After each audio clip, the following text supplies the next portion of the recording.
జరుగుతుందా, రేపు జరుగుతుందా, ఎల్లుండి జరుగుతుందా అనేది చెప్పలేం కానీ ఖచ్చితంగా ఒక భారీ యుద్ధం అయితే తప్పదు. అది ఎవరి కోసమో కాదు, దేశం కోసం. ఎందుకు అంటే పాకిస్తాన్ తన బుద్ధిని మార్చుకోవట్లా. తీవ్రవాదుల్ని అక్కడి నుంచి పంపిస్తే లేపేస్తున్నాం, లేదా దానికి బదులుగా పాకిస్తాన్లోకి వెళ్ళి పేల్చేస్తున్నాం. కాబట్టి భారత్లోనే భారతీయులనే మతం ఆధారంగా రెచ్చగొట్టి వాళ్ళని ఇక్కడే స్లీపర్ సెల్స్గా తయారు చేసి ఇక్కడే వాళ్ళకి శిక్షణ ఇచ్చి చిన్నపాటి సొమ్ముతో పెద్ద తీవ్రవాదుల్ని తయారు చేస్తుంది. సిరాజ్ సిమ్రాన్ లాంటి ఉదంతాలు అట్లాంటివి.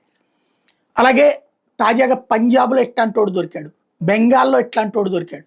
దేశవ్యాప్తంగా అనేక మంది దొరుకుతున్నారు.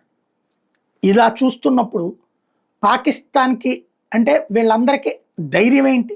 పాకిస్తాన్ ఇవాళ కాకపోతే రేపు పాకిస్తాన్ వచ్చి భారత్ని స్వాధీనం చేసేసుకుని ఇక్కడ మతరాజ్యం చేసేస్తుందని. అసలు పాకిస్తాన్ బతుకే బస్టాండ్ అయిపోతే, సిరియాలాగా ముక్క చెక్కలైతే, పాలస్తీనాలాగా గందరగోళం అయితే, యెమెన్ లాగా ఎక్కడే ఉంటుందో తెలియకపోతే, వాడికి వాడే దిక్కుమొక్కు లేకపోతే ఆ పరిస్థితి సృష్టించక తప్పదు భారతదేశానికి. భారతదేశం బాగుండాలి అంటే పాకిస్తాన్ ముక్క చెక్కలవ్వాలి.